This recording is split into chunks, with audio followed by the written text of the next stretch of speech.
அனுதினமும் இயேசுவோடு என்கிற இந்த அருமையான காலை நிகழ்ச்சிக்கு உங்களை அன்போடு அழைக்கிறோம். பிரியமானவர்களே, தேவன் அவருடைய பிள்ளைகளுக்கென்று ஏராளமான ஆசீர்வாதங்களை, நன்மைகளை வைத்திருக்கிறார். ஆண்டவருடைய வேதத்திலே நாம் அதை வாசிக்கிறோம். மல்கியா தீர்க்க தரிசன புஸ்தகத்தில் எழுதும் பொழுது, உங்கள் தசம பாகங்களை எல்லாம் பண்டகசாலையிலே கொண்டு வாருங்கள், அப்பொழுது வானத்து பலகணிகளை திறந்து இடங்கொள்ளாமல் போகும் மட்டும் நான் உங்களை ஆசீர்வதிப்பேனோ மாட்டேனோ என்கிறதை நீங்கள் சோதித்து பாருங்கள் என்று சொன்னார். இப்போ வானம் திறந்து ஆண்டவருடைய ஆசீர்வாதங்கள் நம் மேல் ஊற்றப்படுவதற்கு ஆண்டவர் ஆவலாய் காத்திருக்கிறார். அப்படியானால் எப்போ வானம் திறக்கப்படும்?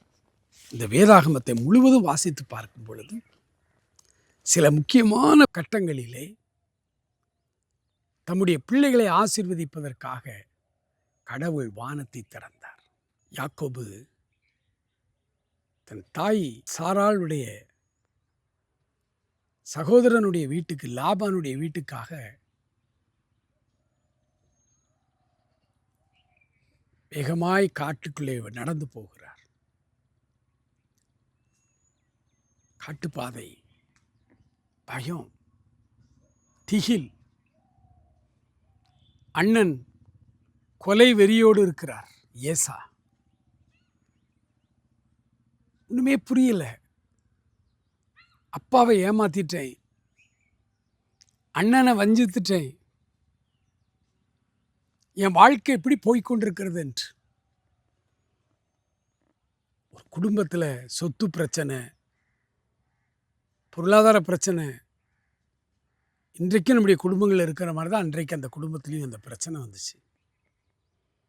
இத்தனை பிரச்சனைகளோடும் போராட்டங்களோடும் எத்தன் என்று கருதப்பட்ட யாக்கோபு காட்டுக்குள்ள வனாந்திரத்தில் போகும் பொழுது இரவு பயணம் செய்ய முடியாது. ஆகவே ஒரு கல்லை தலைக்கு வைத்து கொண்டு படுத்து தூங்கினார்.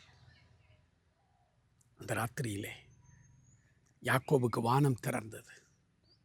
ஒரு கனவு கண்டார். பெரிய ஏணி இருந்தது. தேவதூதர்கள் அந்த ஏணியில் ஏறுகிறதும் இறங்குகிறதுமாயிருந்தார்கள். அதனுடைய ஒரு முனை தரையில் இருந்தது, மற்றொரு முனை வானத்துக்கு எட்டி இருந்தது.